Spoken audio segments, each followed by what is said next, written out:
Good morning, Your Honor. Radha Rothrock, attorney for the appellant S.A. This is S.A. versus the Department of Children and Families, and I am requesting 2 minutes for rebuttal.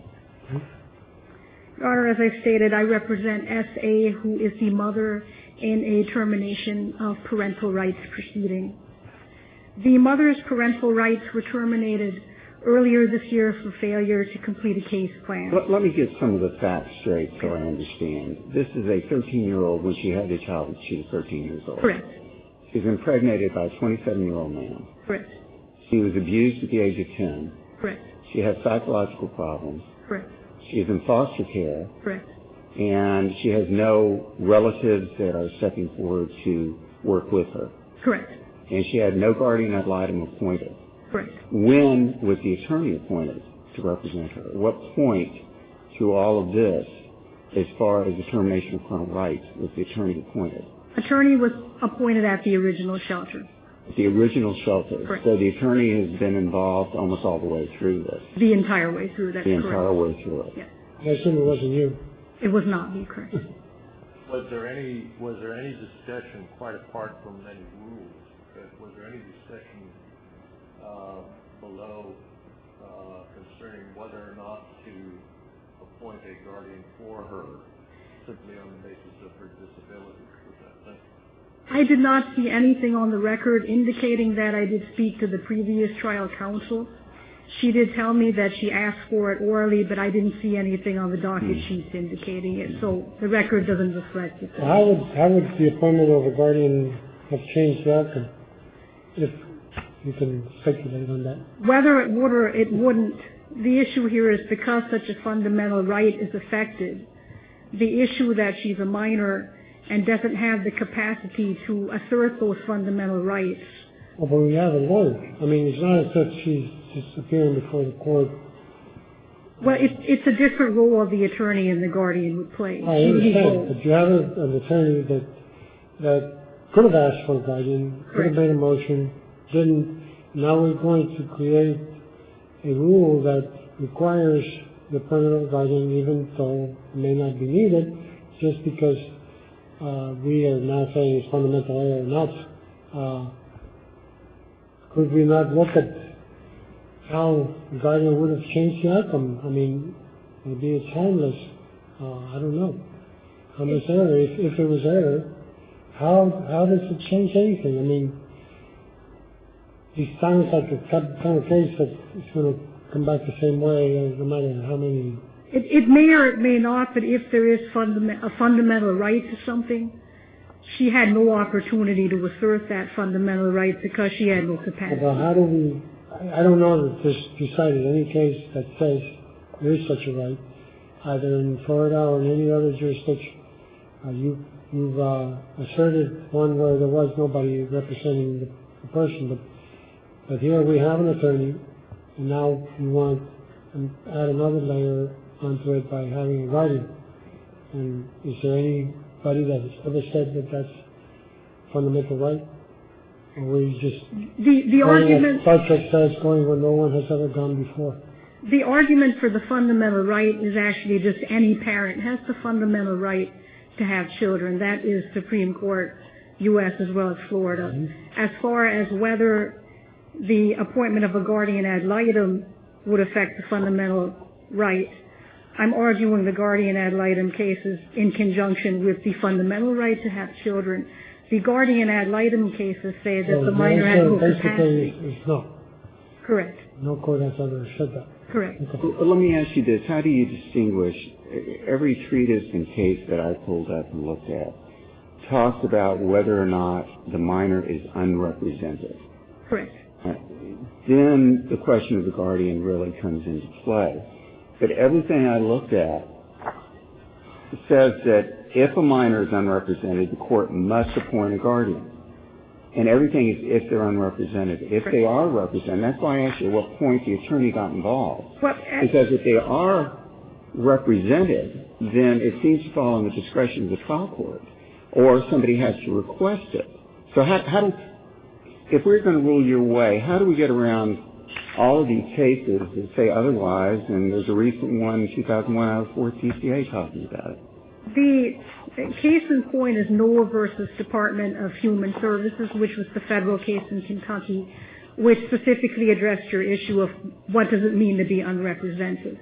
And in that capacity, they said unrepresented does not mean whether or not you have an attorney.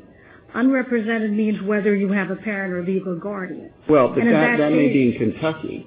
But in Florida, every case I found refers to attorneys. And I'll tell you the other problems I've got. Now, did the attorney get involved in this prior to the case claims coming down? I couldn't tell from the record, but it appears it did, but I'm not 100%. Okay, I didn't know if you knew or not. Because the case plans aren't signed.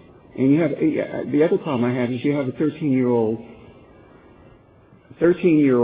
girl who legal guardian right now was DCF. Correct. Who was trying to take her child away from her. Correct.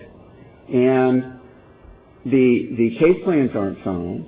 I know that she testified at trial that she understood what was going on, but it sure raised an eyebrow to me that a 13-year-old who had psychological problems, had been Baker acted, had been molested and impregnated by a 27-year-old guy, obviously doesn't really understand what's going on. Correct. But my problem is we're faced with all these cases out of Florida.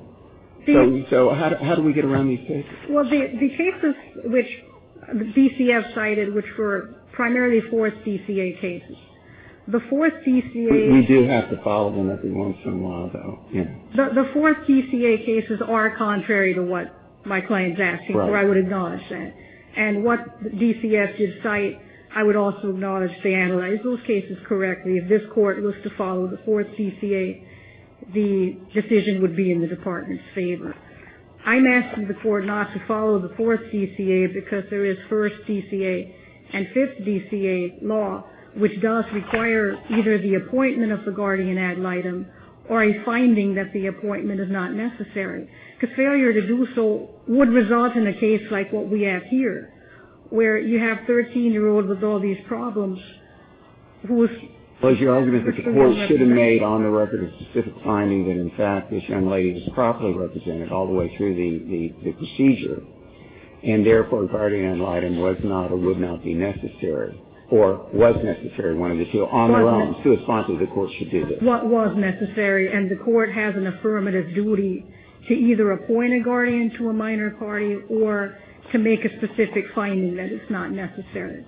Well, see, when you go back to Brown versus Ripley, which you go into, it talks about that. As a matter of proper procedure, the court should usually appoint a guardian ad litem. Right. And it says, but the court may, after weighing all the circumstances, issue such an order as will protect the minor and live appointing a guardian. Well, can you argue there that she did have discussion because she had an attorney? I think that's what that means. Actually, Noah said otherwise. Noah said even if you have an attorney, you're still also required to have a guardian because they're two totally different rights. And in fact, sometimes the attorney's duty is contrary to what the client would want or need. For example, if you testified in a criminal trial and there's a right of self-incrimination, the two will conflict. Right. So there isn't a reason to have an independent guardian. In this case, in the Noel case, you had a foster child. It was the same type of situation. The foster child wanted to have an abortion. And it said unrepresented in the sense because there was no parent, no guardian, and currently the person who would have had to sign parental consent would be the opposing case in the party, or the opposing party in the case. You have 2 minutes. Conflict of interest right there. You want to save your 2 minutes for rebuttal? I'm sorry? You want to save your 2 minutes? Yes. Thank you, counsel. Thank you.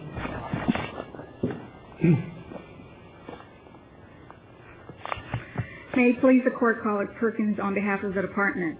I think, first of all, we have to look at the role of the guardian, what a guardian actually does. And the case law in Florida just supports facts that in this case where the mom was represented by a competent attorney, then the mom was protected. I understand that, but my question goes to the same question I asked. How far back during this whole process did she have an attorney representing her? So let me explain, because what actually happens is they kind of bifurcate a termination from the dependency phase. Okay. So dependency phase really, it shelters emergency procedure. Then you have the dependency, and then when they're going to file a TPR petition, they're required to serve. So it's kind of bifurcated where it travels along the same case, but it's kind of a different case. Well, was there a finding by the trial court that in fact she was adequately represented, therefore guardian ad litem was not needed? The problem is, and if you look, because, I pointed to cases, and the SK case actually helps in terms of what they say. They go to the rules regulating the Florida bar. Mm-hmm. And it really has to be the focus on if the attorney finds that the client cannot assist in their representation. Remember now, she may have been 13 at the time of the birth, but at the time of trial, which was this year, the mother, who was born in January of 1994, was 16. Okay. The case has been traveling since 2007. The case has been traveling. So the problem is the mom has been getting older. Yes, the mom was doing well at various periods of time. When the mom really starts to go awry, it's when the child is placed with her, and this is, down the road. So at that point in time, if there's some problem there, or if the mom's articulating, because, when you look at the transcript, the mom is being asked, well, who and who did you reveal certain problems to? She's saying one person. That person is testifying, and you have stuff all over the place. The problem, though, is was the mom adequately represented at trial? And if she cannot, if her attorney found there was some problem with the mom, then her attorney was supposed to tell the court judge, this mom needs a guardian. Remember, too. And I'm not saying she was not adequately represented, but what happens if the attorney doesn't? And she is not really adequately represented. What happens in that situation? Let me tell you where my problem is. We're faced with all these cases, and I understand the cases, and they make logical sense when you look at the reasons behind them. The problem I'm having in this particular case is exactly the facts that I brought out. I don't see how she could possibly adequately help an attorney to represent herself with all of the facts that we have in this particular case. She's not just a 13-year-old that unfortunately got pregnant and cannot adequately take care of her child. This is a 13-year-old got pregnant by a 27-year-old guy after being molested when she was 10 years old. She's in she's not even foster care. DCF, who's bringing the action, is her guardian. And then it goes one step further. She was Baker acted at one point because of some horrendous crime that she did. I'm not saying this case may not end up the same way, but she was Baker acted. And then we want to come along and say, well, you had adequate representation, which she probably did. But shouldn't there be, in this situation, some sort of a parent figure or somebody that can say, okay, let's work with the attorney and work through this? Well, the role of the guardian is a best interest. Right. So if you get a guardian appointed, okay, the guardian's going to look at what's in the best interest of the mother. The guardian represents, the case law clearly says, they represent the children. And they go to the court and they articulate what's in the best interest of the child. Right. Just because she's a minor who happened to have given birth to a child. She's not just a minor. That's my problem. She's a minor. If she was just a minor at 13 when this happened, I wouldn't have a problem with it. And like I said, all these cases indicate to me, and even treatises that I pulled up, that in fact, if she's represented, then appointing a guardian is really up to the court should the court decide to do it. The court does not have to. She's not properly represented, and the court must. We don't have that situation. Along the same lines, my problem is, at what point are the facts egregious enough for the judge to step in and say, we're dealing with a 13-year-old that got impregnated by a 27-year-old. We're dealing with somebody who was bankrupt. Counsel, don't you think we ought to appoint a guardian and explore this? Question the child that's before. I mean, the judge is not a potted plant. The judge can be active in this thing and proactive. And I think, isn't this egregious enough to create that obligation for the court to inquire at least whether a guardian is necessary or not? Well, I have to explain to you that the judge who actually tried the case is not the division judge. Right. So what happens is, and if you look... I don't care what judge says it, but some judge should have inquired, should have conducted a hearing, should have either taken testimony or proffered from the department and the attorney and maybe questioned the child to see if the guardian is necessary or not. I mean, that didn't happen, correct? No, because the fact is, even though, the mom is in foster care, so there's her case separate from this involving her child. The problem is when they're dealing with a minor who is also a mother. I understand that you're saying because of the compounding problems that the mom had, her drug problem, her history of abuse, that the court should have looked at that, but during the dependency phase, the mom had an attorney. The problem is if the department, who does not represent the mom in the dependency proceedings, the department represents the department, So the mom is given counsel of her own. The department had custody over this person, S.A., at that time.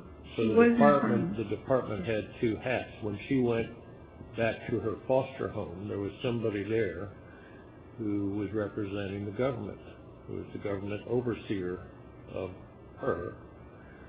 And it seems to me that there may well be a conflict because that government overseer, if it had not been a government overseer, might have said, well, something needs to happen, but because this is a government overseer being paid by the government, he or she, whoever the foster parent was, might have just kept quiet. Well, possible, right? I can't say looking at the transcripts that that's what occurred here. No, because it looked like she was in a foster home and then she went to this specialized home where they actually could put the child with her. So part of the problem was they were looking for a foster home where they could put her with the baby. Because they had given her various case plans where she was doing well. So they wanted to put her with the baby together. And this was the only place, the Hurwitz Center was the only place that they could actually put her with the baby. Another government-sponsored place. I'm not sure if it's government-sponsored, but it's a place that we can place. Church or synagogue sponsored, probably. It was government paid, right? Judge, I'm not 100% sure about who pays for the Hurwitz Center, but it's a place that they set up where teenage mothers or pregnant teenagers can go there, and so they can have the baby there with the mom so that they can bond and the mom can go to school. But back on Judge Ramirez's question, it's entirely possible in this case that the judge did observe, or judges did observe this mother all the way through and just decided he or she, whichever judge it was at the time, didn't need to ask the question about whether or not this individual needed a lawyer, right? Well, I haven't seen where any judge appointed one for her. I only have the trial record. That's a friendly question. That's a real friendly question. The answer is it's entirely possible that the judge on his or her own, along the way, looked at her and said, well, she seems to be understanding the proceedings, and... But where on this record do we get that from? It's really hard, even if you say it's a friendly, it's hard to say based on the fact of who the trial judge was in this case, and it's a judge who had no dealing with the case before the case was brought to her for trial. And in the transcript, it reflects that, the judge asked the mom, and this is page 4 and 5 of the transcript, telling her, we're doing a termination of parental rights for your child, and you've chosen to go to trial. Do you understand? Mother says yes. Let me see if I can ask a more friendly question. Then, it seems to me that if we were to try to impose some obligation on trial judges under certain circumstances to ask whether or not a minor mother should have a guardian, that there needs to be some set of rules and procedures that would give some guidance to the court as to when to ask the question. Don't you agree with that? I agree, but I think it also will expand to if you have a mentally incompetent parent, such as in the case of S.K., where this father actually claimed he was mentally incompetent, couldn't understand the proceeding, whatever, and in that case they looked at him, you would have to actually expand that beyond just the minor mother, the minor parents. You know, if you have a minor father too, then you're going to have to do the same for these minor fathers. Then you're going to have to go into adults who are mentally incompetent. Well, in that case, he was an adult, though, wasn't he? Sorry? In that case, it was an adult. The SK case. Right. Yeah. It was an adult. It wasn't a minor. He was claiming that he was incompetent to go forward on his own. Here we have a 13-year-old with all of the levels put upon it. But I'm intrigued by Judge Shepard's question, and I agree with him. At what point could we then draw the line? Are we opening up something that we've got no rule to fall back on? And that's the problem I've been having. I've got all these cases. I'm disturbed by this case. I think it's a terrible case. And I'm not saying that the lawyer, DCF, or anybody did anything wrong. I'm just saying that I'm disturbed by what we have here with the facts that we have here. But I think you have a rule already in place. If you look at the rule 4-1.14 of the rules regulating the Florida bar, it tells you specifically, it says, A, maintenance of normal relationship. When a client's ability to make adequately considered decisions in connection with the representation is impaired, whether because of minority, mental disability, or for some other reason, the lawyer representing the parent shall, as far as reasonably possible, maintain a normal client-lawyer relationship with the client. B, subsection B, says appointment of guardian. A lawyer may seek the appointment of a guardian or take other protective action with respect to a client only when the lawyer reasonably believes that the client cannot adequately act. The Supreme Court regulates lawyers, we regulate judges. The judge here, my question goes back to the judge. At what point can the judge, or does the judge have an obligation to at least, not maybe appoint a guardian, but at least explore whether one should be appointed? This record is silent on any consideration made by any judge at any point in this proceeding as to whether, given all these horrible facts, when you have a 13-year-old, et cetera, who's been involuntarily committed. So obviously she was a danger to herself or others. That's why she was Baker acted. At what point does the judge have an obligation to question whether or not a guardian should be appointed? And that's my problem. Okay, but you know what? What happened here was she was in the shower with a knife.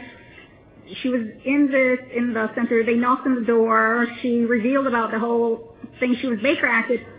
After she was released, where supposedly she felt better, she used heroin. That's the day when she actually slit the lady's throat. So it's not where she was Baker acted and then, nothing happened or whatever. It's that she was Baker acted, supposedly released, supposedly fine, supposedly happy, supposedly okay. But she goes and she uses heroin. She's dressed up to go off to pawn her laptop to get money. And she wouldn't reveal at first at trial where the money was going to. Eventually, supposedly it was going to her father because she's helping her father to pay his bills. When you look at her testimony at trial, it's not a testimony of like a 13-year-old who had no clue what was going on and who didn't understand the process. It's a 16-year-old who, yes, was in the system, but, unfortunately deferred. Would the answer be that based on the rules of the Florida bar, that the attorney has an obligation to solitaire, as you said, and then make a suggestion to the court, but the court may also have an obligation to observe and make sure that the child is being adequately and properly represented. And the court can act sort of sponsoring on their own, can't they? The court can, but, if I'd like to point out one thing, sure. What happens is, usually in court, it's the attorney speaking for the child. Right. So unless, for some reason, the child gets up and says, I want to address the court, and I tell the court of all the problems, usually at the proceedings, it's the lawyer for the parent addressing the court. It's really not the parent that keeps talking to the court unless the court is asking that person various questions. Right, but the problem, I understand what you're saying, but the problem is whether or not the parent is able to properly communicate with her attorney so that she can be properly represented. And I'm not, like I said, I'm not saying she was not. She was probably very well represented. and it seems that she was. But I understand the argument. Thank Yeah. you. Thank you, After you counsel. first. Thank you very much. Very briefly. I just briefly wanted to address the SK case on rebuttal. That case came up a couple of times. And this was the case, you have the incompetent father whose attorney did request an attorney ad litem. That was denied. The court on page 5 of that opinion does say that the appointment of a guardian for an incompetent person may be appropriate in some circumstances, even within a dependency proceeding. We need not address that issue at this time because no one requested it. So they did leave the door open that for an incompetent person, that the appointment of a guardian might be necessary. The reason it was not addressed here was because it wasn't brought before the court on appeal. So I would use that as an analogy. We do have an incompetent person because the infancy rendered her incompetent without the appointment of a guardian, or at least a finding that she was not. Thank you. Thank you both.